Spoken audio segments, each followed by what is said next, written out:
আজ সবে বরাত, সারা রাত মসজিদে নামাজ পড়বো। হ্যাঁ হ্যাঁ ঠিক বলেছিস। হে ওই দেখ আব্দুল আওয়াল। হ্যাঁ তাই তো। এই আমি তোর সাথে কথা বলিনি। আমিও তো কথা বলি না। তাহলে চল এক পাশ দিয়ে চলে যাই, না হলে আমাদের দেখলে আমাদের সাথে মসজিদে যেতে যাবে। হ্যাঁ হ্যাঁ চল চল।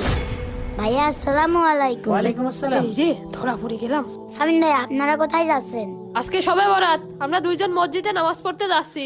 আজ সারা রাত মসজিদে নামাজ পড়বো? কিন্তু তুই এত জেনে কি করবি? আমাদের সাথে তোর মসজিদে যাওয়া লাগবে না, যা। তুই আমাদের বন্ধু না, খবরদার আমাদের সাথে আসবি না। ভাই শবে বরাতের ইবাদত শুধুমাত্র রাত জেগে নামাজ পড়া নয়। রাসূল সাল্লাল্লাহু আলাইহি ওয়াসাল্লাম বলেছেন, যার অন্তরে কোনো হিংসা থাকবে না, কোনো শিরক থাকবে না, আল্লাহ তাদেরকে শবে বরাতের রাতে মাফ করে দেবে। তার মানে শবে বরাতের আসল ইবাদত হলো মন থেকে হিংসা এবং শিরক দূর করা। হ্যাঁ আব্দুল, তুমি ঠিক বলেছো। আল্লাহ তাআলা আমাদের সঠিক বুঝ দান করুন।